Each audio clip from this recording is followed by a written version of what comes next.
नबी करीम सल्लल्लाहु अलैहि वसल्लम फरमाते हैं कि एक सहाबी हुजूर की बारगाह में आया, अर्ज किया, रसूल अल्लाह सल्लल्लाहु अलैहि वसल्लम, परेशान रहता हूँ अपनी आखिरत के लिए, और ये भी बड़ा अल्लाह का फजल है कि कोई आखिरत के लिए परेशान। हुजूर मैं अपनी आखिरत के लिए बड़ी परेशानी में रहता हूँ, कोई ऐसी बात बता दें कि रब मुझे निजात अता करे। तो नबी पाक सल्लल्लाहु ताला अलैहि वसल्लम ने एक ही बात इरशाद फरमाई, फरमाया तुम अपने रब के साथ बददयानती न करना, अल्लाह तुझे निजात अता कर देगा।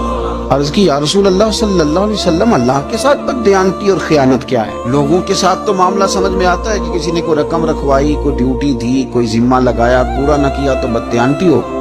अल्लाह के साथ बददयानती का माना क्या है? तो नबी पाक सल्लल्लाहु अलैहि वसल्लम फरमाने लगे, वो काम जो तुम्हें खालिश अपने रब की रिजा के लिए करने चाहिए थे, उन कामों में अगर तुमने नीयत कर ली ना कि लोग भी देख ले, खैर का भी तुमने इरादा कर लिया, हुक्म दिया था अल्लाह रसूल ने, करने